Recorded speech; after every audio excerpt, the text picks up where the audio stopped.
الحمد لله رب العالمين والعاقبة للمتقين والصلاة والسلام على رسوله الأمين وعلى آله وصحبه أجمعين। চট্টগ্রাম মহানগরীর ঐতিহ্যবাহী থানা বাকলিয়া থানার পক্ষ থেকে আজকের এই আয়োজনের সম্মানিত সভাপতি, অনুষ্ঠানের সম্মানিত প্রধান অতিথি, আমার একান্ত সুহৃদ মহানগরীর সভাপতি, আমাদেরও সভাপতি, সম্মানিত আলোচকবৃন্দ, যারা প্রোগ্রামে অংশগ্রহণ করেছেন, ভাই বোনেরা, আসসালামু আলাইকুম রহমতুল্লাহি ওয়া বারাকাতুহু। আমি তারিফ প্রশংসা করছি সে আল্লাহর, যিনি আল্লাহু আহাদুন, তিনি এক, অদ্বিতীয়। আল্লাহু সমাদ, তিনি স্বয়ং সম্পূর্ণ, অভাবহীন, যার কোনো প্রয়োজন নেই। লাম ইয়ালিদ ওয়া লাম ইউলাদ, তিনি জন্ম নেন নাই, জন্ম দেন নাই। ওয়া লাম ইয়াকুল লাহু কুফুয়ান আহাদ, তার সমতুল্য কেহ নেই, কিছু নেই। সে আল্লাহর জাতের প্রশংসা করছি। দরুদ এবং সালাম মুহাম্মদুর রাসূলুল্লাহ সাল্লাল্লাহু আলাইহি ওয়াসাল্লামের জন্য। আল্লাহ এবং স্বয়ং আল্লাহর অগণিত মালায়েকা, যার উপর দরুদ পৌঁছাচ্ছে নিরন্তর। ইন্নাল্লাহা ওয়া মালাইকাতাহু ইউসাল্লুনা আলান নবী, এই ধরনের একটা আয়াত আল্লাহর আর কোনো কিতাবে বর্ণিত নেই। তৌরাতে নেই, জবুরে নেই, ইনজিলে নেই।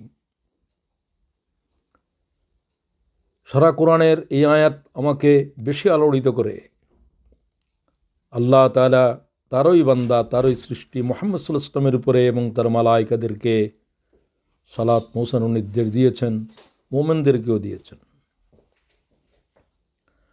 সুপ্রিয় ভাই বোনেরা, আজকের একবিংশ শতাব্দীর জটিল বিশ্বে ইসলামকে পৃথিবীর প্রতিটি মানব জাতির দ্বারে দ্বারে পৌঁছে দেওয়ার যে দায়িত্ব রেখে রাসূলুল্লাহ সাল্লাল্লাহু আলাইহি ওয়াসাল্লাম 1400 বছর আগে বিদায় নিয়েছেন। বিদায়ী বক্তব্যে আরাফাতের মাঠে রাসূলুল্লাহ সাল্লাল্লাহু আলাইহি ওয়াসাল্লাম 1.25 লক্ষ মানুষকে সামনে রেখে বলেছিলেন, হাল বাল্লাগতু, আমি কি তোমাদের কাছে আল্লাহর দিন পৌঁছে দিয়েছি? ক্বালু নাম, 1.25 লক্ষ মানব জবাব দিলেন, হ্যাঁ, আপনি আল্লাহ তাআলার পয়গাম আমাদের কাছে পৌঁছে দিয়েছেন। আমরা সাক্ষ্য দেব কিয়ামতের মাঠে, আমরা সাক্ষ্য দিচ্ছি আজকে আরাফাতের মাঠে। রাসূলুল্লাহ হাত উঁচু করলেন আকাশের দিকে, আল্লাহুম্মা শাহাদ, আল্লাহুম্মা শাহাদ সালাসা মাররা, ও আল্লাহ তুমি সাক্ষী থাকো, ও আল্লাহ তুমি সাক্ষী থাকো, আমার উম্মতেরা সাক্ষ্য দিচ্ছে আমি তাদের কাছে তোমার পয়গাম পৌঁছে দিয়েছি। ওয়াকাল রাসূলুল্লাহ সাল্লাল্লাহু আলাইহি ওয়াসাল্লাম ফালিয়ুবাল্লিগিশ শাহিদুল গায়বা, এই উপস্থিত সাহাবায়ে কেরাম, তোমরা আমার অনুপস্থিত উম্মতের কাছে আমার পয়গাম পৌঁছে দাও। ফারুব্বা মুবাল্লিগিন আও আমিন সামিন আও কামা ক্বালা আলাইহিস সালাতু ওয়াস সালাম, রাওয়াহু মুসলিম। হতে পারে তোমাদের কাছ থেকে যারা আল্লাহর দ্বীন শিখবে, শুনবে, তোমাদের চেয়েও তাদের ভিতরে অনেক যোগ্য দ্বীনের সংরক্ষণকারী জন্মগ্রহণ করবে। সুবহানাল্লাহি ওয়া বিহামদিহি। সুতরাং কি কঠিন অন্ধকার, সীমাহীন এক জুলুম রাসূলুল্লাহ সাল্লাল্লাহু আলাইহি ওয়াসাল্লাম যখন আগমন করছিলেন এই ধরাধামে,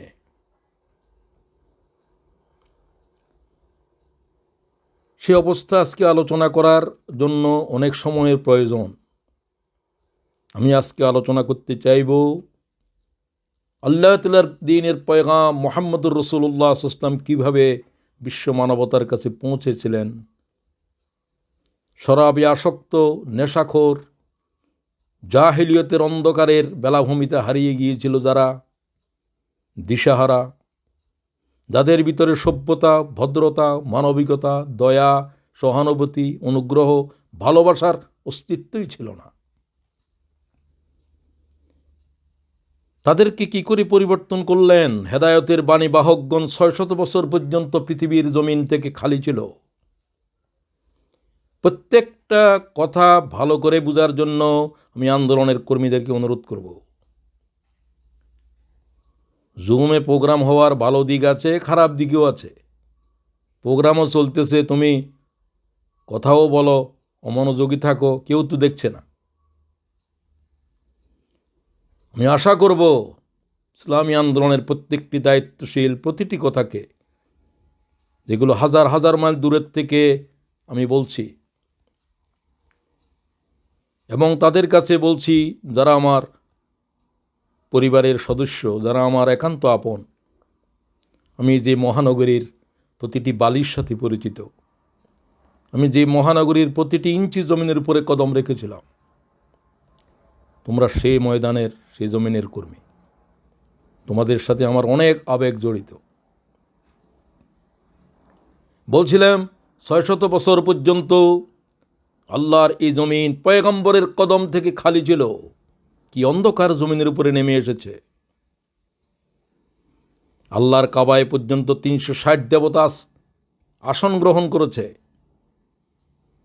সম্পূর্ণ বিবস্ত্র অবস্থাতে নরনারীরা আল্লাহর কাবা প্রদক্ষিণ করছে। শত শত জীবিত কন্যাকে কবরস্থ করার নির্মম নিষ্ঠুর অশ্রুসিক্ত সেই স্মৃতি ওয়াদিয়ে বানাত আজও দাঁড়িয়ে রয়েছে। যেখানে দাঁড়িয়েছিলাম আর শুনেছিলাম আল্লাহ তাআলার কোরআনের সে আয়াত যেন ওই মাটি থেকে বেরিয়ে আসছে। বেআইয়ে জাম্বিন কুতেলাত, কোন অপরাধের কারণে তাদেরকে কবরস্থ করা হয়েছিল, কতল করা হয়েছিল। নবী করিম সাল্লাল্লাহু আলাইহি ওয়াসাল্লামের সামনে জাহেলিয়তের হিমালয় দাঁড়িয়েছিল। আবিসিনিয়ার নাজ্জাশীর দরবারে দাঁড়িয়ে জাফর বলছিলেন যে কোন অবস্থায় আমরা ছিলাম। হে বাদশাহ শোনো, ইয়া আইয়ুহাল মালিক, হে রাজন, কুন্না কওমান আহলা জাহেলিয়াহ না'বুদুল আসনাম ওয়া নাকুলুল মাইতাতা ওয়া না'তিল ফাওয়াহিশ ওয়া নাকতাউল আরহাম ওয়া নুসিউল জাওয়ার ওয়া ইয়াকুলুল কাওয়িয়্যু মিন্নাজ যায়ীফ। ইমাম আহমদ বিশুদ্ধ সনদে হাদিস গ্রহণ করেছেন।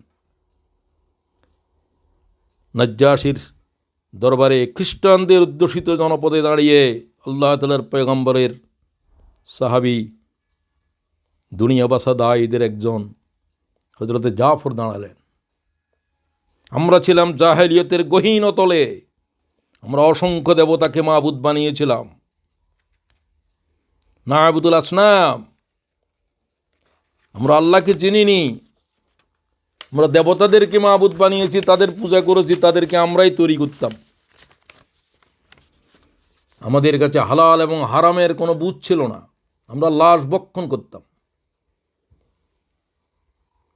আমরা বেবিচার, রক্তপাত, চুরি ডাকাতির ভিতরে লিপ্ত ছিলাম। আমাদের প্রতিবেশীর সাথে আমাদের যুদ্ধ চলত যুগের পর যুগ ধরে। আমাদের সমাজে রক্তের আত্মীয়ের কোনো কদর ছিল না।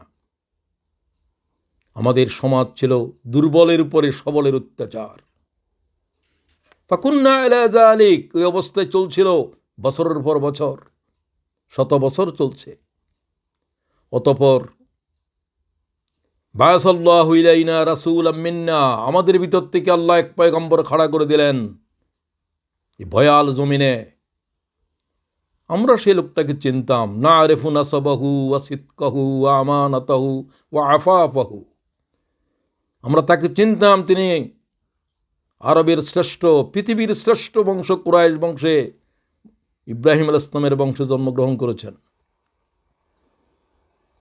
আমরা তার সত্যবাদিতা, আমরা তার আমানতদারিতা, আমরা তার চারিত্রিক সৌন্দর্য সম্পর্কে গোটা আরবের কোনো প্রশ্ন ছিল না। তিনি আবদুল্লাহর ছেলে মুহাম্মদ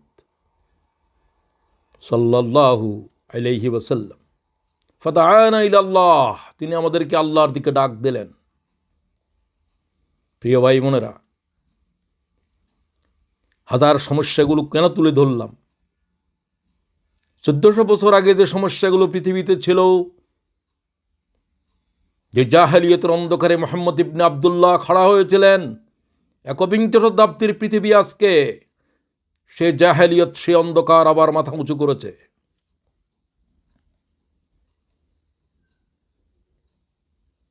সে জাহেলিয়তকে ঐতিহাসিকেরা 3টা শব্দে বলেছে, war, wine and women. Hitti বলেছে আরব জাহেলিয়ত ছিল যুদ্ধ। সেই যুদ্ধ কি শেষ হয়েছে? যুদ্ধ তাদের কাছে ছিল খেলনা। যারা গোত্রে গোত্রে কারণে অকারণে যুদ্ধ করত, উটের আগে কেন আরেকজনের উট, আরেক গোষ্ঠীর উট পানি পান করিয়েছে, এই জন্য 40 বছর যারা যুদ্ধ করেছে।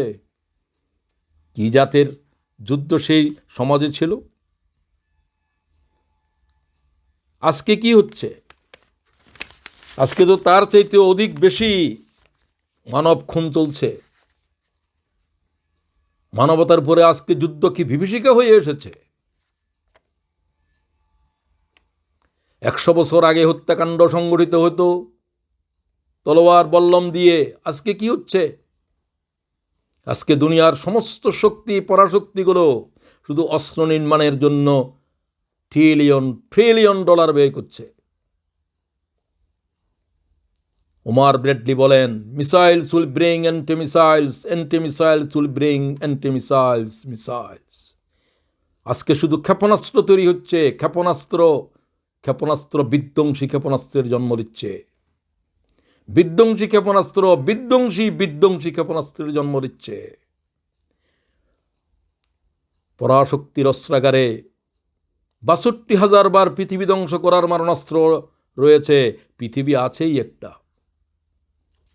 সুতরাং 1400 বছর আগে যে যুদ্ধকে আমরা বলছি আরব জাহেলিয়ত, তার চাইতে ভয়াল জাহেলিয়ত মাথা উঁচু করেছে আধুনিকতার নামে।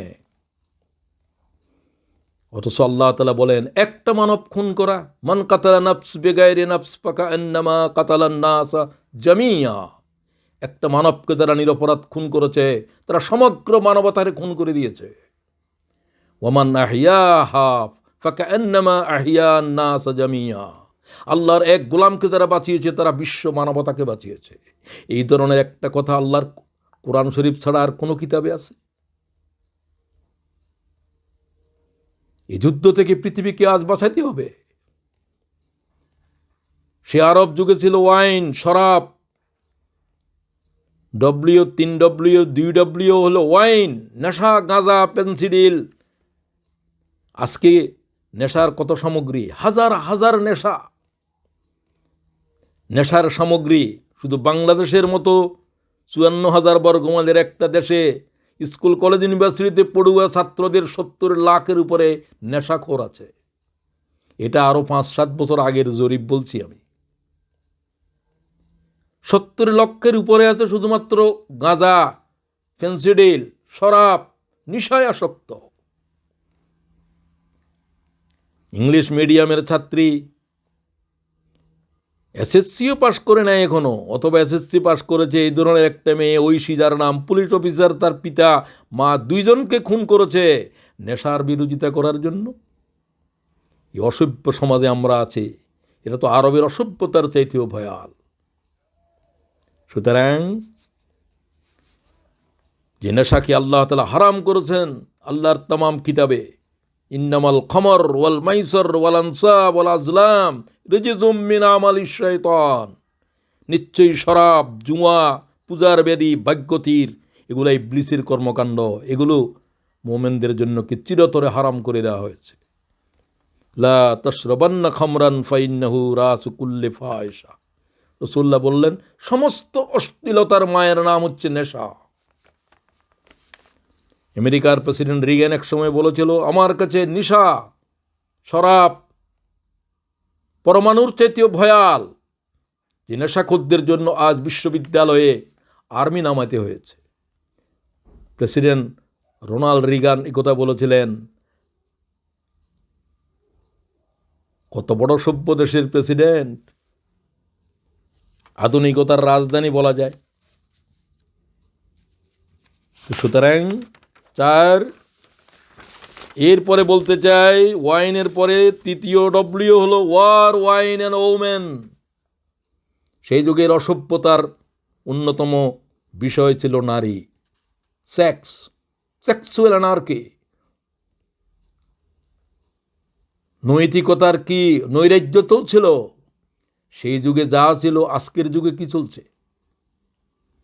এমন কোনো দেশ, এমন কোনো জনপদ, সাদা কালো, আরবি আজমি, শিক্ষিত অশিক্ষিত, ধনী গরিব, মুসলমান অমুসলমান, যারা কি করে বর্বরতার চূড়ান্ত শিখরে পৌঁছে গিয়েছে? ইল্লা মাশা আল্লাহ। ইল্লা মাশা আল্লাহর ভিতরে 1 লাখের ভিতরে 5 জন পাওয়া মুশকিল হবে। কেউ হয়তো চোখের জানা করে, কেউ হয়তো কানের জানা করে, কেউ জিহ্বা দিয়ে জানা করে। জেনা আর জেনাই চলছে। আল্লাহ তাআলার যে ভয়াল আপদ সমগ্র পৃথিবীরে গ্রাস করেছে, এর মূল কারণটাই হলো এটা।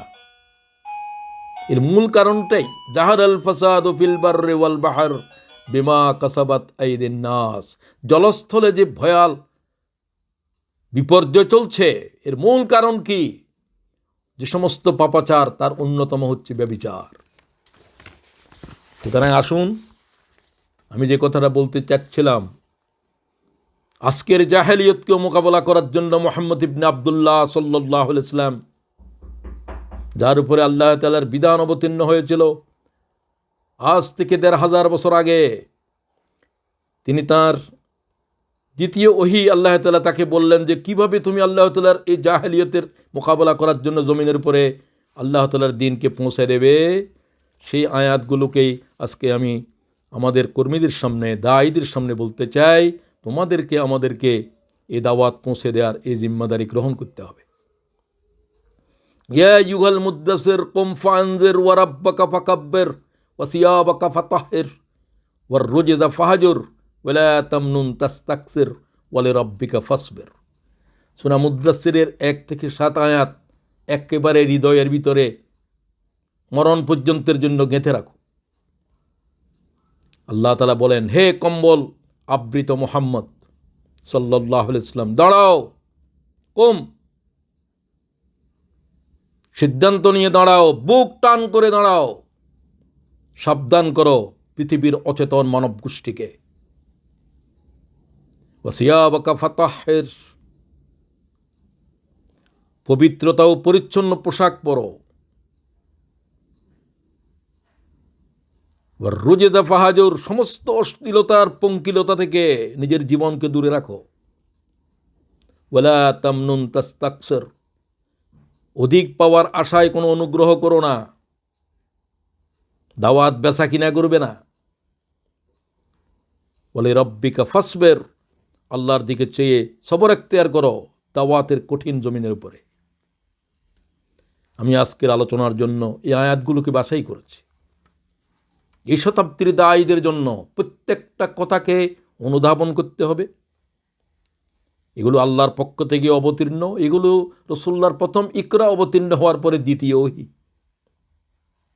কিয়ামত পর্যন্ত আল্লাহ তাআলার দ্বীনের দাওয়াত এই জমিনে যারা দাঁড়াবে, তাদের জন্য আল্লাহর চিরন্তন এই হুকুম তা মুহাম্মদ ইবনে আব্দুল্লাহকে আল্লাহ তাআলা অবতীর্ণ করছেন। সকল যুগের দায়ীদেরকে উহা অনুধাবন করতে হবে, অনুসরণ করতে হবে। আসুন, আমি প্রথমেই বলতে চাই, কি শব্দ দিয়ে আল্লাহ তাআলা কথা শুরু করলেন। আল্লাহ ইয়া মুহাম্মদ এরকম শব্দ কোরআন শরীফে তেমন বলেন নাই, বলেনই নাই বলা যায়। লকব দিয়ে রাসূলুল্লাহকে ডেকেছেন, তাহা বলেছেন, রাসূলুল্লাহ সাল্লাল্লাহু আলাইহি ওয়াসাল্লামকে আব্দ বলেছেন, মুহাম্মদও বলেছেন, আহম্মদও বলেছেন। কিন্তু এখানে বলতেছে ইয়া আইয়ুহাল মুদ্দাসসির, একইভাবে ইয়া আইয়ুহাল মুজাম্মিল, প্রায় সমার্থক শব্দ। কম্বল পেঁচানো, চাদর গায়ে দিয়ে, হে মুড়ে আছো যে কম্বল ফেলো। এই কম্বলের ঘটনা কি? আল্লাহ তাআলার ওহী অবতীর্ণ হলো ধ্যানস্থ মুহাম্মদের উপরে। তিনি তখন হেরা গুহাতে 17 থেকে 40 বছর পর্যন্ত তিনি হিলফুল ফজুল করলেন। এই দফা ওই দফা, 39 দফা, 70 দফা, রসুলুল্লাহর 5 দফা। 17 থেকে 40 বছর মানে 23 বছর। 23 বছর পর্যন্ত আরব জাহেলিয়তকে দূর করার জন্য তিনি জেদ্দোজেহাদ করলেন। কোনো সমাধানে আসতে পারলেন না। আরবের খুন খারাপি বন্ধ হলো না, গোত্রে গোত্রে যুদ্ধ থামলো না, থামাতে পারলেন না। কাবাগরে যারা আসতো তাদের ধনসম্পদ লুণ্ঠন বন্ধ করা গেল না। রাসূলুল্লাহ সাল্লাল্লাহু আলাইহি ওয়াসাল্লাম হতাশ হয়ে ধ্যানস্থ হলেন কাবা গুহায়, হেরা গুহাতে।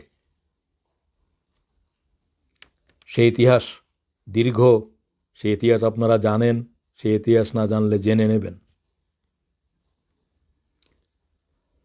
নবী পাক সাল্লাল্লাহু আলাইহি ওয়াসাল্লামের 40 বছর পূর্ণ যেদিন হলো, সেদিন রাত তাহাজ্জুদের সময়, 27 রমজান, কেউ কেউ বলছে 21 রমজান। ওয়া হুয়া বিল উফুকিল আলা সুম্মা দানা ফাতাদাল্লা ফাকানা কাবা কাউসাইনি আও আদনা। মহাদিগন্তে জিব্রাইলকে দেখতে পেলেন, যার 600 ডানা, এক একটাই তমাম পৃথিবীকে জুড়িয়ে যেতে পারে। বিশাল দেহ নিয়ে দেখলেন, ওই ভয়াল প্রাণীটি রাসূলুল্লাহর দিকে যেন আগাচ্ছে। সুম্মা দানা ফাতাদাল্লাহ, কাছে এলো, আরো কাছে এলো। ফাকানা কাবা কাউসাইনি আও আদনা, ধনুকের 2 জায়ের চাইতেও নিকটে এসে গেল। রাসূলুল্লাহকে আল্লাহর ওহী জানালেন ইকরা দিয়ে। ফাওহা ইলা আবদিহি মা ওহা। সূরা নজমে আল্লাহ বলেন, কি ভয়াল আয়াত, আমার পশম খাড়ায় যায়। ফাওহা ইলা আবদিহি মা ওহা, আমার বান্দার উপরে, মুহাম্মদের উপরে যে ওহী পৌঁছে দেওয়ার কথা ছিল, জিব্রাইল তা পৌঁছে দিল। জিব্রাইলের উপরে কোনো ওহী নাযিল হয় নাই। এই ওহী আকাশ সইতে পারবে না, জমিন সইতে পারবে না, একটা শব্দ সইতে পারবে না 80,000 শব্দের ভিতরে। ইকরা শব্দটা যদি আল্লাহ আকাশের দিকে লক্ষ্য করে বলতেন, জমিনের দিকে বলতেন, জমিন ফেটে চৌচির হয়ে যেত, আর মহা আকাশ ভেঙ্গে চুরে লণ্ডভণ্ড হয়ে যেত। লাউ আনজালনা হাযাল কুরআন আলা জাবাল লারাআইতাহু খাশিআম মুতাসাদ্দিআম মিন খাশিয়াতিল্লাহ। আল্লাহর ভয়ে চূর্ণ বিচূর্ণ হয়ে যেত। আপনি মনে করেন কোরআন শরীফ, এখন আমরা যেটা দেখছি কাগজের উপরে লেখা, আগুনকে যখন কাগজের উপরে লেখে, সরে আ গর সুগার দন্ত ন, এটা পকেটে রাখা যায়। এটা তো আগুন নয়, এটা আগুনের নাম লিখেছি। দেয়াশলাইয়ের মাথার উপরে যে আগুনের কণা আছে, এটা তামাম পৃথিবী জ্বালাতে পারবে, ওটা হলো হাকিকি আগুন। ওই কোরআন মুহাম্মদের উপর অবতীর্ণ হয়েছে, যেটা জিব্রাইলও বরদাস্ত করতে পারবে না। জিব্রাইল শুধু বহন করে এনেছে, তাও আল্লাহ তাআলা তাকে যোগ্যতা দিয়েছেন। না দিলে যে 8 জন ফেরেশতা আল্লাহর আরশ বহন করে, তারাও আনতে পারবে না। সুবহানাল্লাহি ওয়া বিহামদিহি। আমার কথা কতটুকু বুঝতেছেন আমি জানি না, বুঝেন, ভালো করে শুনেন, তারপরে বুঝতে পারবেন। ফাদাখালা আলা খাদিজা, রাসূলুল্লাহ সাল্লাল্লাহু আলাইহি ওয়াসাল্লাম কম্পিত হৃদয়ে থরথর করে কাঁপতে শুরু করলেন, গায়ে জ্বর এসে গেল, কষ্ট পেলেন। প্রথম ওহীতে রাসূলুল্লাহর ঘরে গেলেন। ফাকালা জাম্মিলুনি, আমাকে চাদর মুড়ে দাও, কম্বল দিয়ে ঢেকে দাও, কম্বল দিয়ে ঢেকে দাও। লাকাদ খাশিতু আলা নফসি, আমার মনে হয় আমি বাঁচব না। ফাজাম্মিলুহু, তাকে বস্ত্র দিয়ে ঢেকে দেওয়া হলো। ফাকালাত খাদিজা, আম্মাজান খাদিজা যে কথাগুলো বলছেন, দায়ীদের জন্য সামাজিক এই চরিত্রগুলো খুবই প্রয়োজন, এই জন্য আমি কথাগুলো বলছি, না হলে বলতাম না। এই 5টা গুণ অর্জন করতে হবে আল্লাহর দিনে দায়ী হওয়ার জন্য, তারপরে বাকিটা। খাদিজা বললেন, ইয়া রাসূলুল্লাহ, তখন তো তিনি রসুল হন নাই, এখনো বুঝতে পারেন নাই। কাল্লা ওয়াল্লাহ, আপনি অস্থির হয়ে যাবেন না, আল্লাহর কসম, মা ইয়াখজিকাল্লাহু আবাদা, আল্লাহ আপনার কোনো ক্ষতি করবেন না। আমি আপনাকে তো দেখছি আজ দীর্ঘ 25 বছর থেকে 40 বছর। ইন্নাকা লা তাসিলুর রাহিম, আপনি আপনার আত্মীয়তার হক আদায় করেন। খুব ভালো করে দায়ীদেরকে বলতে চাই, আত্মীয়তা দূরের কথা, ভাইয়ের খবর নাই, বোনের খবর নাই, ইসলামী আন্দোলনের কাজে এত ব্যস্ত। তুমি আসলে ইসলামী আন্দোলন বুঝোও নাই। তোমাকে লোকেরা বলে, তুমি বলো নিজেরে তুমি খুব ব্যস্ত। তোমার ব্যস্ততার উপরে আমার কিছু বলার নাই, তবে তুমি যে ইসলামী আন্দোলন বুঝো নাই এই কথা আমার বলার আছে। সুতরাং ইন্নাকা লা তাসিলুর রাহিম, এ মুহাম্মদ, আমি তোমাকে কোনোদিন তোমার আত্মীয়তার হক নষ্ট করতে দেখিনি। আত্মীয়তার হক রেখে পালন করেছ। ওয়া তাহমিলুল কাল্লা, তুমি নিঃস্ব মানুষের বোঝা বহন করো। খুব খেয়াল করেন। ওয়া তুকসিবুল মাদুম, তুমি অনাথ বুভুক্ষ মানুষের মুখে অন্ন তুলে দাও। ওয়া তাকরিউজ যায়ীব, তুমি অতিথিদের সেবা করো। ওয়া তুঈনু আলা নওয়াইবিল হক, সত্যের পথে মজলুমদের পাশে তুমি দাঁড়াও।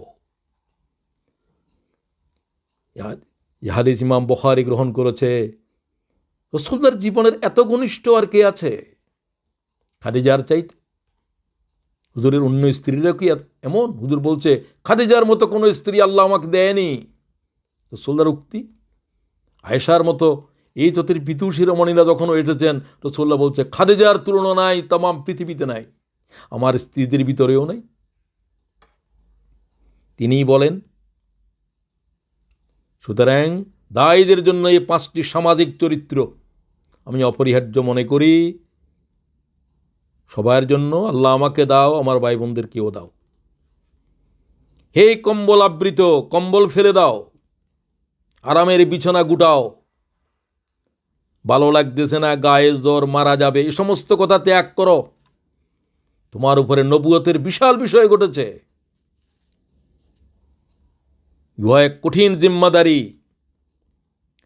ভয় করার কিছু নেই, নির্ভয়ে দাঁড়াও তুমি, তোমার সাথে আল্লাহ তাআলা রয়েছেন। হে দায়ীগণ, দায়ীদের সাথে আল্লাহ রয়েছে। দায়ীদের সাথে যারা হাত দেবে তারা আল্লাহর সাথে মোকাবেলা করতে হবে। এই জাতেরই দায়ী হও। আল্লাহ তাআলা তৌফিক দান করুক। সুতরাং পারবো না, কঠিন। এই জাহেলিয়তের বিরুদ্ধে একা আমি কি করব? হ্যাঁ, একাই তো দাঁড়াইতে হবে। মাম্মাকা আলা হাযাল আমর ইয়া রাসূলুল্লাহ, হযরত আমর ইবনুল আবাসা জিজ্ঞাসা করে, সমস্ত আরব জমিনের উপরে আল্লাহ বলনেওয়ালা কোনো মানব নাই, 600 বছর পর্যন্ত পৃথিবীর উপরে কোনো পয়গম্বর নাই, আল্লাহর কিতাবের একটা শব্দ নাই, এই অবস্থার ভিতরে আপনি একা কি করে দাঁড়ালেন এই জাহেলিয়তের বিরুদ্ধে? আপনার সাথে কে ছিল? রাসূলুল্লাহ বললেন, হুররুন ওয়া আবদুন, এক গোলাম, এক আজাদ। আল হুররু আবু বকর ওয়াল আবদু বেলাল, আমার সাথে একজন আজাদ, একজন গোলাম। কোথাও জায়েদের নামও আছে। আমার সাথে ছিল আবু বকর, আমার দাওয়াতের প্রথম দিন থেকে বলা যায় আমার সাথে ছিল জায়েদ অথবা বেলাল। ও দায়ীগণ, একা দাঁড়াইতে হবে সমগ্র পৃথিবীর জাহালিয়তের বিরুদ্ধে। কে তোমার পাশে আছে? কিভাবে ইউনিট কায়েম করবে? তুমি আজ কোনো অন্ধকারে ঘুরে মরো। কোরআন শরীফের আয়াত দেখো, মুহাম্মদুর রাসূলুল্লাহর জীবন পড়ো, কিভাবে দাঁড়াইতে হবে, আল্লাহ কিভাবে দাঁড়াইতে বলে। সুতরাং তোমার কাছে তো একটাই দোয়া, যেটা মুসা আলাইহিস সালামকে আল্লাহ শিখিয়ে দিয়েছেন, এই কোরআনেও বলেছেন, রব্বিশরাহ লি সদরি, আল্লাহ বক্ষ প্রশস্ত করে দাও, ওয়াইয়াসসির লি আমরি, দাওয়াতের এই কাজ, নবুয়তের এই কাজকে, দ্বীনের এই কাজকে আল্লাহ সহজ করে দাও। ওয়াহলুল উকদাতাম মিন লিসানি, ও আল্লাহ আমার মুখের আর জড়তা, কথা বলতে পারি না, আল্লাহ দূর করে দাও। ডক্টর জাকের বলেন, নিজের নামটা বলতে আমার 1 মিনিট সময় লাগে, জাকের। অথচ আমি যখন দাওয়াতের জমিনে উঠি, আমার যে স্টেমারিং আছে আমি নিজেই জানি না। ইয়াফকাহু কাউলি, সূরা তাহার 25 থেকে 28, এটা সকল দায়ীদের কথা বলার আগে পড়তে হবে। রব্বিশরাহ লি সদরি ওয়াইয়াসসির লি আমরি ওয়াহলুল উকদাতাম মিন লিসানি ইয়াফকাহু কাওলি। আমি 7টা কথার দ্বিতীয় কথা বলতে চাই। কুম ফানজির, প্রত্যেকটা কথার লক্ষ্য করো, কত ছোট ছোট বাক্য। স্ট্যান্ড অ্যান্ড ওয়ার্ন, দাঁড়াও এবং সতর্ক করো, সাহসের সাথে দাঁড়াও, বুক টান করে দাঁড়াও, সাবেত কদমে দাঁড়াও, ওয়াসাব্বিত আকদামানা। এটা তো মুনাজাতের অংশ। সুতরাং এ দায়িত্ব বসার এবং আরামকে কেড়ে নেয়। এই মোহাম্মদ, কম্বল ফেলে দাও, আরামের বিছানা গুটিয়ে ফেলো, অস্থিরতার এক দায়িত্ব নিয়ে জমিনের উপরে খাড়া হও। আমি সকল দায়িত্বশীলদেরকে বলতে চাই, আমাকেও বলতে চাই, রাসূলুল্লাহ সাল্লাল্লাহু আলাইহি ওয়াসাল্লাম সেইভাবেই দাঁড়িয়েছিলেন। আবু তালেব বললেন, মোহাম্মদ, তারা তো বলছে আরবের শ্রেষ্ঠ নারী, সৌন্দর্য এবং রূপসী, তাকে তোমাকে দেয়া হবে, তোমাকে মর্যাদা দেয়া হবে, সম্পদ দেয়া হবে, তুমি এই দাওয়াত দিতে পারবে না, আমাদের বাপদাদাদের ধর্মের বিরুদ্ধে কথা বলতে পারবে না। ওয়াল্লাহ, রাসূলুল্লাহ বললেন, ইয়া আম্মি, ও চাচা, তুমি তো আমার পিতৃতুল্য, তাদেরকে বলো, লাউ ওয়াজাউশ শামসা ফি ইয়ামিনি ওয়াল কমারা ফি ইয়াসারি আলা আন আতরুকা হাযাল আমর। তারা যদি আমার ডানে সূর্য বাঁয়ে চন্দ্র হাজির করে, নারী আর সম্পদ আর মর্যাদা নয়, এগুলো তো অ্যাটেইনেবল, এগুলা মানুষ অর্জন করতে পারে। তারা যদি সূর্য আর চন্দ্রকে মানুষ হাতে নিতে পারে, তাও যদি অসম্ভব যদি সম্ভব করে, মা তারাকতুহু, আমি এই দাওয়াতের জমিন ছাড়ব না। হাত্তা ইউযহিরাহুল্লাহ আও আহলুকা ফি, হয় আল্লাহ তাআলা এই দিনকে বিজয় করবে, না হলে মুহাম্মদের লাশ জমিনে থাকবে। সুবহানাল্লাহি ওয়া বিহামদিহি। কিভাবে দাঁড়াইছেন আপনি, কিভাবে দাঁড়াইছি আমি, নিজেরে জিজ্ঞাসা করেন। দাঁড়াইছে কয়জন আর পালাইছে কয়জন? আল্লাহ তো বলছে দাঁড়াও, সতর্ক করো, জাহান্নামের আযাব সম্পর্কে সতর্ক করো, বলে দাও, ইয়া আইয়ুহান নাস কুল লা ইলাহা ইল্লাল্লাহ। কোন সমস্ত জাতের পূজা করো, দাসত্ব করো না। সমস্ত পয়গম্বর কি কথা বলে দাওয়াত দিয়েছিলেন, কি সতর্ক করেছিলেন। লাকাদ বা'আসনা ফি কুল্লি উম্মাতির রাসূলা আন ইবুদুল্লাহ ওয়াজতানিবুত তাগুত। বন্দেগী করো আল্লাহর, বিদ্রোহ করো তাগুতের বিরুদ্ধে। এ কথা তো শুনেই নাই, কি যে দাওয়াত দে, তাগুতও চিনে না, আর তাগুতের বিরুদ্ধে বিদ্রোহ কি জিনিস সেগুলা তো তাকে বুঝে আসবে সেদিন, যেদিন কবরের থেকে উঠবে। কবরের থেকে উঠলে হয়তো বুঝে আসবে, এর আগে আসবে কিনা ওয়াল্লাহু আলাম। 3 নম্বর কথা বলছি, ওয়ারাব্বুকা ফাকাব্বির, proclaim the greatness of your lord. তোমার প্রভুর শ্রেষ্ঠত্ব ঘোষণা করো। মোহাম্মদ, দাঁড়াও, এই জাহেলিয়তের অন্ধকারে ঘোষণা দাও, আল্লাহু আকবার। ফাকাব্বিরহু তাকবীরা, আল্লাহর তাকবীরকে বুলন্দ করো। বলো আল্লাহু আকবার কবীরা, আলহামদুলিল্লাহি কাসীরা, সুবহানাল্লাহি বুকরাতান ওয়া আসীলা। নামাজের ভিতরে এক সাহাবী এটা পড়লেন, হুজুর বললেন, তুমি কে নামাজের ভিতরে তোমাদের এটা কি পড়েছ, যে ফেরেশতাগণ তোমার নেকি লেখার জন্য প্রতিযোগিতা করছে? ইয়া রাসূলুল্লাহ, আমি কি পড়েছিলাম? আমি পড়েছিলাম রুকুর থেকে উঠে আল্লাহু আকবার কবীরা, আলহামদুলিল্লাহি কাসীরা, সুবহানাল্লাহি বুকরাতান ওয়া আসীলা। তোমার নেকি লেখার জন্য 30 জন ফেরেশতা যুদ্ধ করতেছে। ইবনে ওমর বললেন, সেদিন থেকে আমি এটা নামাজে পড়ার কোনো দিন ছাড়ি নাই। আর আমি তো শুনিই নেই। ইমাম মুসলিম হাদিস গ্রহণ করেছে, আপনি শুনবেন আর কখন? হায়াত তো শেষ হয়ে গেল শুনতেই। হ্যাঁ, দেরিও হতে পারে, আজকে শুনেন। ঈদের সমস্ত দাওয়াতের মূল কথা কি? কুল লা ইলাহা ইল্লাল্লাহ, আল্লাহ ছাড়া আর কোনো এলাহ নাই। এটা একটা এনজার, এটা একটা নেগেটিভ জিনিস। না না না, কোনো মাবুদকে মানি না, কোনো সত্তাকে মানি না, কারো আইন মানবো না, মানবো না, মানি না, এ কথাই কলেমা। ইল্লাল্লাহ, শুধু আল্লাহর জাতকে মানবো, শুধু তারই হুকুম চলবে। আলা লাহুল খালক ওয়াল আমর। সূরা আরাফ 54 আয়াত, সাবধান সৃষ্টি যার আইন চলবে তার। আমরা স্লোগান দিচ্ছি, অন্যরা মনে করে এটা বুঝি স্লোগান, এটা তো কোরআন শরীফের আয়াত। তোমার জানা আছে? আলা আলাহুল খালক ওয়াল আমর, সাবধান সৃষ্টি যার বিধান চলবে তার। অত্যাচার করো, জুলুম করো, কারাগারে নাও, বন্দি করো, যাই করো, ফাঁসিতে নাও।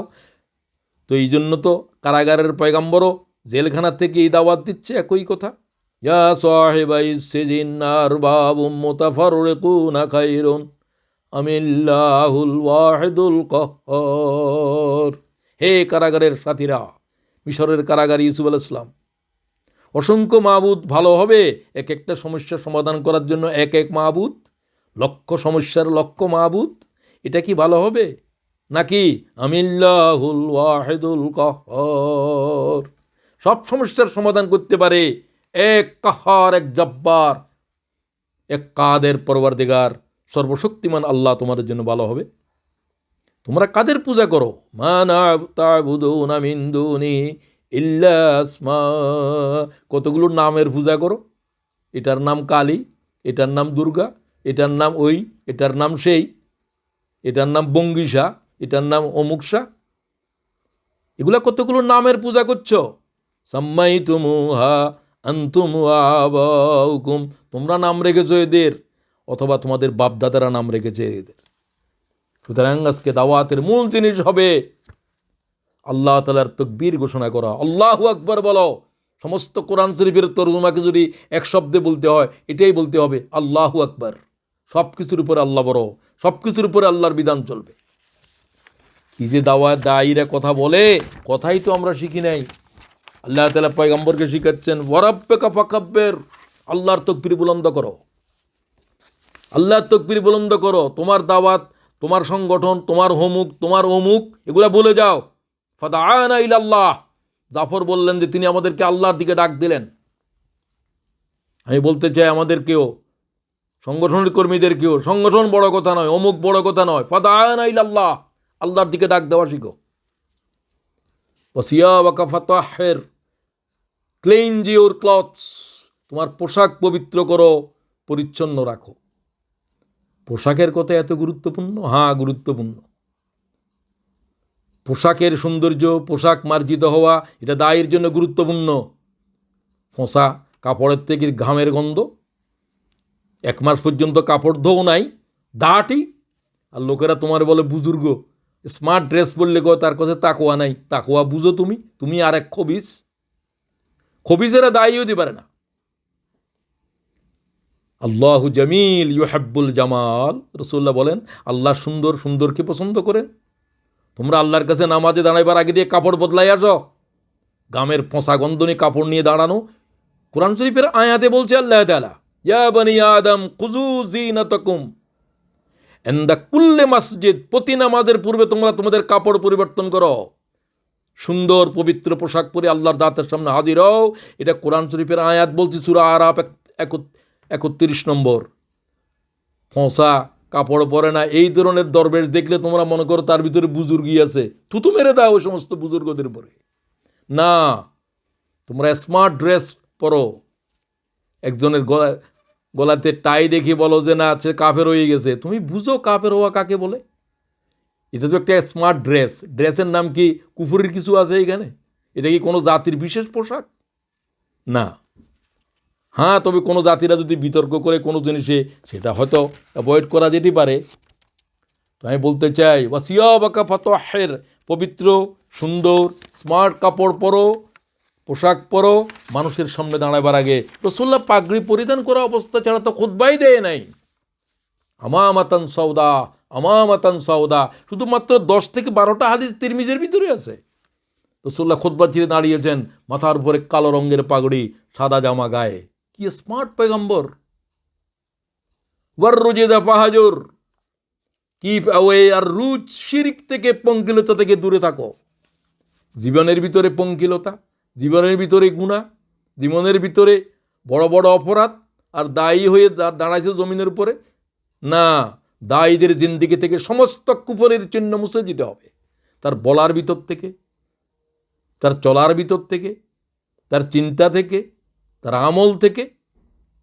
ওয়াল্লাযীনা লা ইয়াশহাদুনা আয-যুর ওয়া ইযা মাররু বিল-লাগওয়ি মাররু কিরামা। ইবাদুর রহমান আল্লাহর প্রিয় বান্দাদের বৈশিষ্ট্য এই যে তারা তাদের জীবন থেকে মিথ্যা সাক্ষ্য বিদরিত করে দিয়েছে। ওয়া ইযা মাররু বিল-লাগওয়ি মাররু কিরামা। অপছন্দ নিয়ে কোনো জিনিস যখন সামনে আসে তখন তারা সেটাকে ভদ্রভাবে এড়িয়ে যায়, ভদ্রভাবে এড়িয়ে যায়। আমি দায়ীদেরকে বলতে চাই, গুনাহে কবিরার কাছে যাওয়া যাবে না, হারাম, দায়ীদের জন্য গুরুত্বপূর্ণ হারাম। আইয়ুল হিজরাতে আফজাল ইয়া রাসূলুল্লাহ, সর্বোৎকৃষ্ট হিজরত কি? রাসূলুল্লাহকে প্রশ্ন করা হলো। আল্লাহ রাসূল বললেন, আনতা হাজুরা মা কারাহা রাব্বুক, আল্লাহ যা হারাম করেছে তার থেকে হিজরত করো। আল্লাহ হারাম করেছে তো অনেক জিনিস, তার ভিতর রাসূলুল্লাহ 4টা জিনিসকে গুরুতর বলছেন। আল কাবায়ের ওয়া শিরকু বিল্লাহ ওয়া হুকুকুল ওয়ালিদাইন ওয়া কাতালুন নাফস ওয়াল ইয়ামিনুল গামুস। বুখারী। খবরদার, মুমিনেরা এই 4টা গুনাহ করতে পারে না, আল্লাহর সাথে শিরিক করতে পারে না কোনো অবস্থার ভিতরে। ওয়াইন কুতিলতা ওয়া হুররিকতা, কতল করলে কতল হয়ে যাও। শিরিক করার জন্য যদি তোমাকে জ্বলন্ত আগুনে পুড়ে দেয়, আগুনে ঝাঁপ দাও, শিরিক করা যাবে না। সে শিরিক নিয়ে দায়ী হয়েছে, কথা বলে, ফিরিগিরি করে, কি যে পোষা। ওয়া হুকুকুল ওয়ালিদাইন, দ্বিতীয় গুনাহে কবায়ের হচ্ছে মাতা পিতার হৃদয়ে আঘাত দেওয়া। ইসলামী আন্দোলনের দায়ী হয়েছে, তোর মা তার উপরে লানত করে, আমি তারে চিনি, একজনকে আমি চিনি, সে বোর্ডেও দাঁড়াইছে, তার মার কাছে গিয়েছে আমাদের লোকেরা, কয়ে ওর কথা আমাকে বলিও না, ছেলের কথা কয়। আর লোকেরা তোমার ইসলামী আন্দোলনের কর্মী কয়, বেশরম তুমি, তোমার আন্দোলন দরকার নাই, তুমি তোমার মায়ের উপরে পড়ে থাকো, পায়ের উপরে গিয়া। হুকুকুল ওয়ালিদাইন, আল্লাহ তাআলা শিরকের পরে এই গুনাহকে মারাত্মক বলছে। জিহাদের ভিতরে যাইতে এসেছে, রাসূলুল্লাহ বললেন তাকে লক্ষ্য করে, তোমার ঘরে কে আছে? কয় হুজুর আমার আম্মা আছে। তোমার আম্মা কেমন আছে? কয় আম্মা অসুস্থ। যাও তুমি, তোমার জিহাদ নাই, তুমি তোমার মায়ের সাথে জিহাদ করো। আপনি জানেন, ও কাতালুন নাফস, মানব খুন করা, খুনের সাথে জড়িত থাকা। সাবধান করে দিচ্ছি, কোনো আল্লাহর গোলামের রক্ত তার খুন প্রবাহিত করলে বিনা হিসাবে জাহান্নামে যেতে হবে। আল্লাহর কাছে একটা খুন সমগ্র পৃথিবী ধ্বংস করার চাইতে মারাত্মক। বলে ইয়ামিনুল গমুজ, মিথ্যা কসম করা। এই সমস্ত অপরাধ জিন্দিগির উপরে থাকতে পারবে না। দায়ীরা নিষ্কলঙ্ক হবে, তাদের চরিত্র নিদাগ হবে, তাদের চরিত্র সুন্দর হবে। ওয়ার রোজেদা ফাহাজুর, বিশেষ করে যে সমস্ত অপরাধকে আল্লাহ তাআলা হারাম করেছেন, এই ধরনের কবায়ের থেকে তারা দূরে থাকবে। ওয়ালা তামনুন তাস্তাকসির, 6 নম্বর কথা বলছি, 7 নম্বরের 6 নম্বর।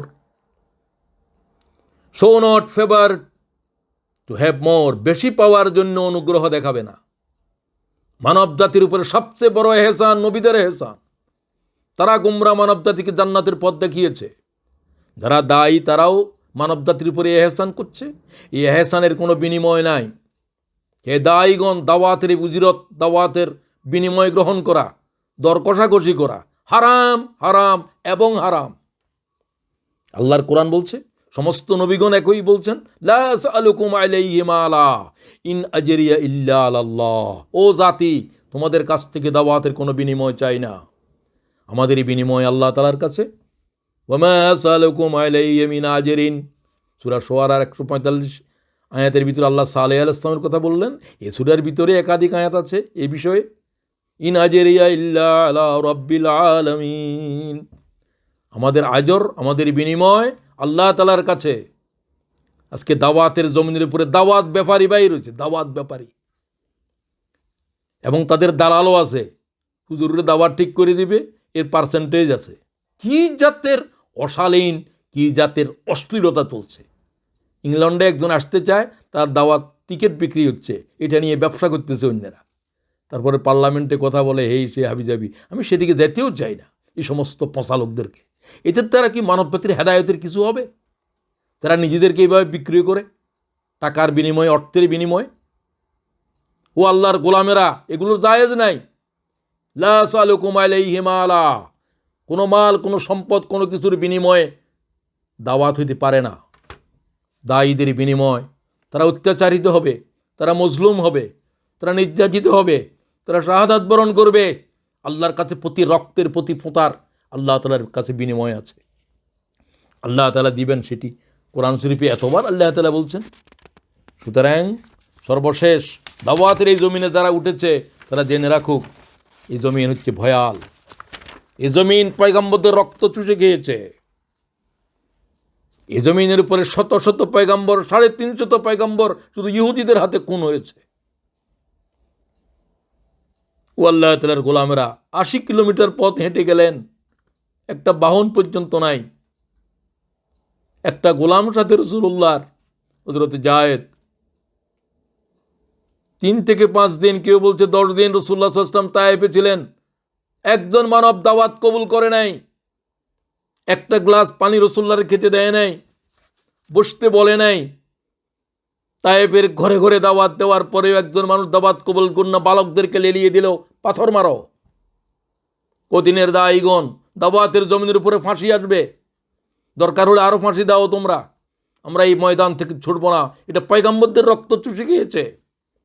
মুহাম্মদ রাসূলুল্লাহ রক্তে রঞ্জিত অবস্থায় পড়েছিলেন তায়েফের জমিনে, 3 বার বেহুশ হয়েছে আল্লাহর পয়গম্বর। আর তারা পাথর মারে আর কি বলে। আল্লাহ কোরআন শরীফে তাদের কথা কোট করেছে, লাউলা নুজ্জিলা হাযাল কোরআন আলা রাজুলিম মিনাল কারিয়াতাইন আযীম। তুমি কি নবী হয়েছ? তুমি তো উম্মি, তুমি এতিম, তোমার সাথে কেউ নাই, একজন গোলাম সাথে আছে, একটা বাহন তোমার সাথে নাই। আরব এবং তায়েফের কোনো ভালো মানুষ কি নবী হতে পারলো না? ধনশালী মানুষ কি হতে পারলো না? এই বলে তাদেরকে সেই দিন উপহাস করা হয়েছিল। আমি দায়ীদেরকে বলতে চাই, এটি আঘাত খাওয়ার জমিন, এটা বেইজ্জত হওয়ার জমিন। আল্লাহ তাআলা ইজ্জত দিবে বেইজ্জতের কারণে, এ নির্যাতনের কারণে, এ রক্তের কারণে, এ দেশান্তরিত হওয়ার কারণে। দিন এগুলো সব কিছুর চাইতে বড়। মুহাম্মদের রক্তের চাইতে আল্লাহর দিন বড়। তোমার আমার কি? নবীদের ইজ্জতের চাইতে আল্লাহর দিন বড়, আমাদের আওলাদের চাইতে আল্লাহর দিন বড়। সে দিনের দাওয়াত দেওয়ার জন্য যে কোনো ত্যাগকে বরদাস্ত করা জন্য উম্মতকে প্রস্তুত হতে হবে। ওয়াসবির আলা মা ইয়াকুলুনা ওয়াহজুরহুম হাজরান জামিলা। তাদেরকে সুন্দরভাবে এড়িয়ে চলো। মানুষের সাথে ঝগড়া ঝাঁটিতে যাইও না। ও সমস্ত করণের কাছে আল্লাহর দিন পৌঁছাও যারা অপেক্ষা করছে কোরআন শোনার জন্য, দাওয়াত শোনার জন্য। যারা শুনতে চায় না তাদের সাথে যুদ্ধ করার কি প্রয়োজন?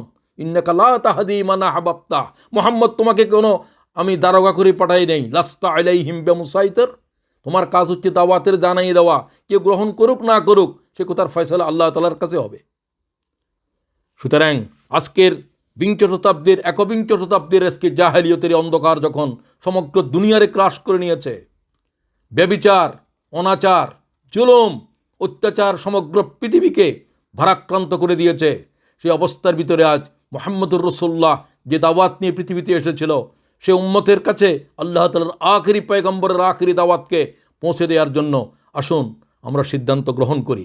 কোরআন শরীফের এই আয়াত আমাদেরকে যে বৈশিষ্ট্য আল্লাহ তাআলার পয়গম্বরকে গ্রহণ করার জন্য বলা হয়েছে, উম্মতে মুহাম্মদের জন্য, আমার আপনার জন্য, সূরা মুদ্দাসসিরের এই আয়াতগুলো আজকের দিনের একবিংশ শতাব্দীর দায়ীদেরকে আবার নতুন করে পড়ার, নতুনভাবে উপলব্ধি করার অনুরোধ, আবেদন, প্রত্যাশা ব্যক্ত করে আমি আমার আলোচনা শেষ করতে চাই।